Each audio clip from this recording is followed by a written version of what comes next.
जिंदाबाद जिंदाबाद लब्बैक जिंदाबाद 4 घंटे जेल में मतलब 5 किलो लब्बैक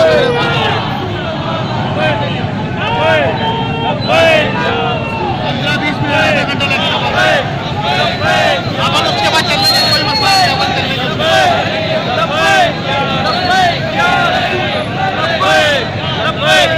लब्बैक या रसूल अल्लाह लब्बैक लब्बैक लब्बैक लब्बैक या रसूल अल्लाह लब्बैक लब्बैक लब्बैक या